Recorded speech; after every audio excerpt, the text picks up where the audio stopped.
नमस्कार, स्वागत है आपका सी न्यूज भारत पर। आपके साथ मैं हूं श्वेता तिवारी। रुक करेंगे खबरों की तरफ, जिसमें बात करेंगे इटावा की, जहां धनुषवंशी धानुक एकता मंच क्रांतिकारी संपर्क भारत के राष्ट्रीय अध्यक्ष धर्मेंद्र कठेरिया ने एक विशेष इंटरव्यू के दौरान समाज से जुड़े कई संवेदनशील मुद्दों पर खुलकर अपनी बात रखी।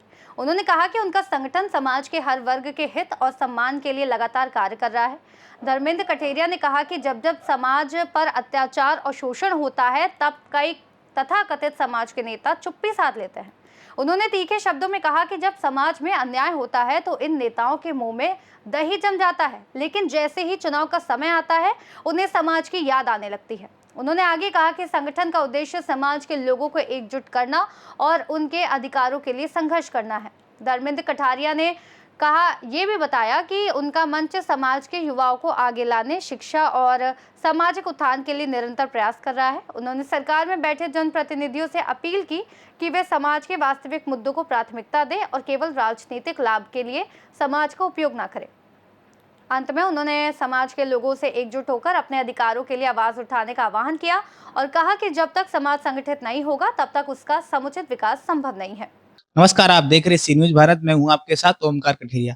इस वक्त मैं जनपद इटावा में मौजूद है। आपको बता दें, धनुषवंशी धानुक एकता मंच क्रांतिकारी के राष्ट्रीय अध्यक्ष माननीय धर्मेंद्र कठेरिया जी मेरे साथ बातचीत करने के लिए मौजूद हैं।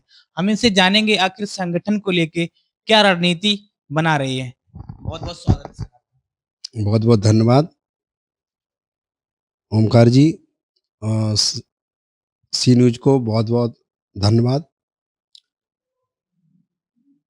हमारा संगठन धनुषवंशी धानुक एकता मंच क्रांतिकारी संपूर्ण भारत में काम कर रहा है। 17 राज्यों में हमारी कार्यकारिणी गठित है और हमारा उद्देश्य ये है कि हम लोग मूल जाति से जुड़े, क्योंकि जब एक बाप होता है उसके कई बेटे होते हैं, अलग अलग उनके नाम होते हैं सबके। इसी प्रकार से हमारी जो मूल जाति है वो है धानुक। तो धानुक जाति से कठेरिया भी है, महतो भी है, मंडल भी है, राय भी है, धानका भी है, धानविक भी है, धनकिया भी है, बसोर है, बंसकार है, बकार है, प्रोनिया है। ऐसे अनेक शब्दों से हमारे समाज को जाना जाता है। कई देशों में हमारा समाज निवास करता है। जैसे आपका हो गया बिहार में, हमारा वो आपका पाकिस्तान में हमारा समाज निवास करता है, नेपाल में हमारा समाज निवास करता है, आपका चाइना में हमारा समाज निवास करता है। तो हमारा समाज कई देशों में भी है। हम चाहते हैं कि हमारा समाज सिर्फ एक जाति से जाना जाए, एक जाति और एक प्रमाण पत्र। हमारा यही उद्देश्य है हमारे संगठन का, और हमें जिसकी जितनी संख्या बारी उसकी उतनी हिस्सेदारी। अध्यक्ष जी, ये जानना चाहेंगे, आपने अपने संगठन का धनुषवंशी धानुक एकता मंच क्रांतिकारी ये नाम क्यों रखा? कुछ अलग रखना चाहिए था। अच्छा धनुषवंशी इसलिए नाम हमने रखा धनुषवंशी धानुक एकता मंच क्रांतिकारी, क्योंकि हमें क्रांतिकारियों की आवश्यकता थी। जो क्रांतिकारी हमारे समाज में, उनको हम निकालना चाह रहे थे बाहर। क्रांतिकारी का मतलब है कुछ करना, एक्टिविटी करने वाला व्यक्ति ही क्रांतिकारी होता है। अपने समाज के लिए, अपने देश के लिए, अपने हक अधिकार के लिए जो लड़ाई लड़ता है उसको क्रांतिकारी कहा जाता है। जो शांत बैठता है, जो कौमें शांत बैठी रहती हैं, कुछ नहीं करती हैं, तो मुर्दा जो कौमें होती हैं वो अपना संघर्ष नहीं कर सकती, वो अपना हक अधिकार नहीं मांग सकती है। तो इसलिए मैंने क्रांतिकारी शब्द रखा। और दूसरी बात, धनुषवंशी की एक बात आपने कही। धनुषवंशी क्या है? धनुष जो है हमारा, जो है हमारे जो पूर्वज थे वो धनुष बनाने का काम किया करते थे। धनुष बनाने का काम किया करते थे हमारे पूर्वज जो थे। तो धनुषक एक शब्द है, संस्कृत में धनुषक शब्द है, जिससे धानुक की उत्पत्ति हुई है। तो हमारे समाज के लोग जब पहले राजा महाराजा हुआ करते थे, राम हुआ करते थे, महाभारत थी, रामायण जब हुई है, तो उस समय हमारे समाज के लोग धनुष बनाने का काम करते थे। धनुषक का मतलब होता है धनुष धारण करने वाला, धनुष चलाने वाला, धनुष निशानेबाज, धनुर्धारी, योद्धा। जब से धनुष का प्रचलन खत्म हो गया तो हमारे समाज के लोग बेरोजगार हो गए, तो इधर उधर भटकने लगे अपने काम के लिए। तो धीरे धीरे वो कोई किसी राज्य में चला गया, कोई किसी राज्य में चला गया, कोई किसी देश में चला गया। इस प्रकार से लोग हमारे बट गए, बिखर गए चारों तरफ। तो ये धनुष जो है, धनुष हमारे समाज के हमारी धरोहर है। हमारे पूर्वज हमारे धनुष बनाने का काम किया करते हैं, इसलिए हमने धनुषक नाम रखा, धनुषवंशी। हम लोग धनुषवंशी हैं। हम लोग जो हैं वो धनुषवंशी हैं, क्योंकि धनुष चलाने बनाने का काम हमारा ही था मुख्य रूप से। और जो हमारी माताएँ-बहनें हैं, जो हमारी माताएँ-बहनें जो आज आज लोग कहते हैं कि ये हमारी माताएँ-बहनों ने इतने-इतने बलिदान दिए कि मैं आपको बता नहीं सकता। अध्यक्ष जी, और उसमें धानुक क्यों लगा? पहले लोग धानुक लिखने से कतराते थे और अपने आप को शर्मिंदगी महसूस करते थे। आपने धानुक शब्द उसमें और जोड़ दिया। हमारी जो मूल जाति है वो धानुक है। तो हमारी जाति लोग-बाग पहले क्या करते थे, बहुत लोग घबराते थे और शर्माते थे, कहने लगे हम दानुक लिखेंगे, लोग हमें पूछेंगे नहीं, ना खाने को बड़ी समस्याएँ होती समाज में, बड़े अनेक तरह की होती हैं। लेकिन मैंने कहा नहीं, अपनी आप जाति लिखो। जिस देश जाति में जन्म लिया बलिदान उसी पर हो जाओ। हमने कि अपनी जात के लिए लड़ना चाहिए, अपने माता-पिता के लिए लड़ना चाहिए, अपने भाई-बहनों के लिए लड़ना चाहिए, अपने समाज के लिए लड़ना चाहिए, अपने देश के लिए लड़ना चाहिए, हक अधिकार के लिए लड़ना चाहिए, क्योंकि आपको पढ़ाया आपके माता-पिता ने, तो हक अधिकार के लिए आप लड़िए, आगे बढ़िए। तो हमने जो है एक धानुक शब्द दिया और हमने कहा गर्व से कहो हम धानुक हैं। एक हमने अभी बीच में हमने एक और बोला था, जिस धानुक का खून न खौले, खून नहीं वो पानी नहीं, पानी है और अपने समाज के काम ना आए वो बेकार जवानी है। तो अपने समाज के जो काम नहीं आ सकता, देश के काम नहीं आ सकता, वो किसी काम की जवानी नहीं है उसकी। तो इसीलिए हम चाहते हैं कि एक जाति से आदमी जाना जाए, धानुक नाम से जाना जाए और पूरे देश में एक ही प्रमाण पत्र बने।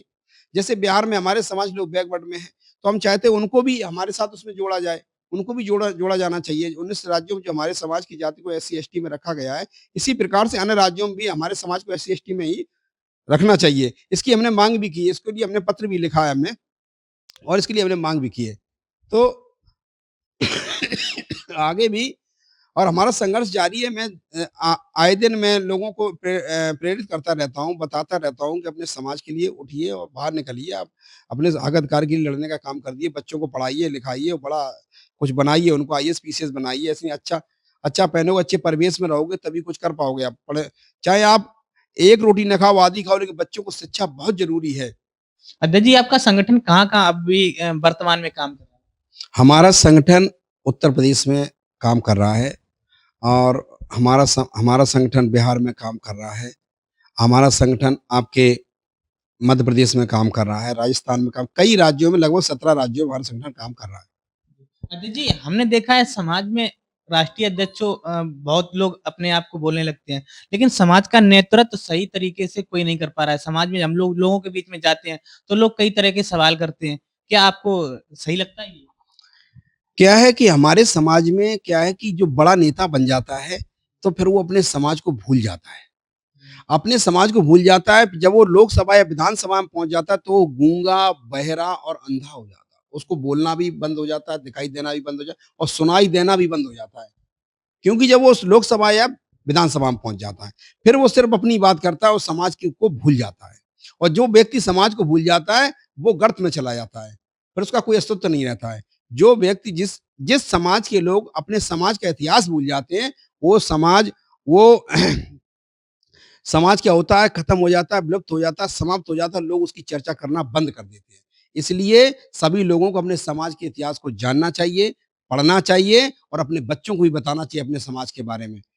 जो लोग ये नहीं कर रहे हैं, मैं उनसे भी निवेदन करना चाहता हूँ, जो नेता हमारे सांसद हैं या विधायक, उनसे मैं कहना चाहता हूँ कि समाज की चर्चा ज़रूर करें। जब आप समाज की चर्चा करोगे तभी आप आगे बढ़ोगे, अन्यथा आप आगे बढ़ने के लिए आगे नहीं बढ़ सकते आप। कई समाज के लोगों की पार्टियाँ भी हैं, अलग-अलग पार्टियाँ लोगों ने बना रखी हैं। हम भी चाहते हैं कि हमारे समाज का कोई व्यक्ति आगे बढ़ के आए, पार्टी बनाए अपनी आगे और अपना हक अधिकार माँगे। क्यों हम किसी से कम हैं क्या? हमारी संख्या कम कम है क्या? जिसकी जितनी संख्या भारी उसकी उतनी हिस्सेदारी। ये कई बार लोगों ने कहा है और और लोगों ने इसके लिए लड़ाई भी लड़ी है। देखिए, समाज में सांसद, मंत्री, विधायक सभी लोग रहे हैं, लेकिन कहीं न कहीं समाज आज भी पिछड़ा है और समाज का नेतृत्व सही से नहीं हो पा रहा है। तो समाज के नेतृत्व के लिए ऐसा क्या करना चाहिए ताकि समाज के लोग जो बहुत पिछड़े क्षेत्र में रह रहे हैं, दबे-कुचले वो हमारे लेवल पे आ पाएँ? उसके लिए जो हमारे समाज में लोग नौकरी लग जाती है, रोज़गार मिल जाता है, कोई पुलिस में हो जाता है या पीएससी में हो जाता है या आर्मी में हो जाता है या मास्टर हो जाता है, लेखपाल हो जाती है, एसडीएम है, एडिशनल एसपी भी है हमारे समाज में, डीएम भी है हमारे समाज में। तो मैं चाहता हूँ वो अपनी कमाई का लगभग 5% 5% ज़्यादा न दे सकें तो 5% कम से कम अपने समाज को शिक्षा के लिए दें। अगर प्रत्येक व्यक्ति हमारे समाज का ऐसा सोचेगा, तो समाज कहाँ से कहाँ नहीं चला जाए, क्योंकि बूँद-बूँद से घड़ा भरता है। बूँद-बूँद से घड़ा भरता है। तो अगर एक व्यक्ति इसमें अगर आगे आके इस काम को करेगा, तो सभी लोग धीरे-धीरे करने लगेंगे। ये चीज़ है ना। तो और जो विधायक सांसद हैं, वो भी अपनी ऐसा नहीं, अपनी कमाई का वो भी कुछ ना कुछ हिस्सा दें। इसलिए और युवा पीढ़ी से मैं कहना चाहता हूँ कि युवा पीढ़ी निकल के आए बाहर। जब युवा पीढ़ी बाहर निकल के आएगी, तो क्रांतिकारी जो लोग जब बाहर निकल के आएँगे, तभी इस समाज का उत्थान हो पाएगा।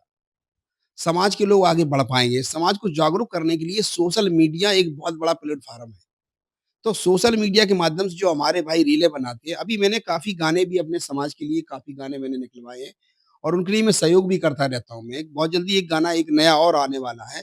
मैं सन समाज के इसके माध्यम से भी मैं एक गाना बहुत जल्दी और आने वाला है अभी, उसकी शूटिंग वगैरह चल रही है, तो वो बहुत जल्दी आप लोगों के बीच में आएगा गाना। क्या संदेश देना चाहेंगे? मैं चाहूँगा कि आप लोग सभी लोग जो सोशल मीडिया के माध्यम से सब लोग अपने-अपने अपने-अपने उससे फ़ेसबुक से या ट्विटर से या फिर अपने जो भी अपना चैनल आप लोग चलाते हो, उसमें आप समाज को ज़रूर मदद करें और समाज की आवाज़ ज़रूर उठाएँ। समाज की वीडियो ज़रूर बनाएँ आप लोग और जो हमारे भाई सर्विस में हैं, वो अपनी कमाई का 5% ज़्यादा नहीं 5% तो ज़रूर दें। अगर वो 5% दें और दूसरी बात मैं और कहना चाहता हूँ, जो लोग अपनी गद्दी पर बैठे हुए हैं, जो लोग वो उस पे बैठ जाते हैं जब कुर्सी पर नौकरी में, तो वो अपने समाज को भूल और जाते हैं। उनसे हमारा हाथ जोड़कर निवेदन है कि जब आप सर्विस में रहें, तो समाज को याद करें, भूलें नहीं और रिटायर जैसे ही होते हैं, उनको समाज याद आने लगता है।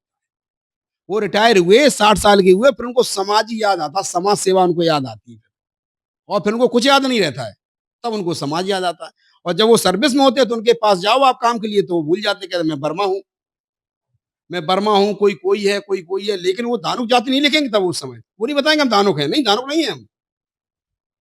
हम अरमा हैं, बर्मा हैं, शर्मा हैं, विश्वकर्मा पता नहीं क्या-क्या बताने लगेंगे वो अपने आप को। लेकिन वो मूल जाति अपनी धानुक नहीं बताएँगे। तो इसलिए आप गर्व से कहिए हम धानुक हैं। आप गर्व से ये कहें हम धानुक हैं, हम धनुषवंशी हैं। जिस धानुक का खून न खौले, खून नहीं वो पानी है और जो धानुक समाज की कामना है वो बेकार जवानी है। इन्हीं बातों के साथ मैं अपनी वाणी को विराम देता हूँ। जय हिंद, जय भारत, जय धनुषवंशी। जी, ये थी हमारे साथ में माननीय धर्मेंद्र कठेरिया जी। ऐसी तमाम खबरों के साथ देखते रहिए सी न्यूज़ भारत, इटावा। इटावा से सीनियर संवाददाता ओमकार की रिपोर्ट में फिलहाल के लिए इतना ही। देश और दुनिया की तमाम बड़ी खबरों को जानने के लिए देखते रहिए सी न्यूज़ भारत।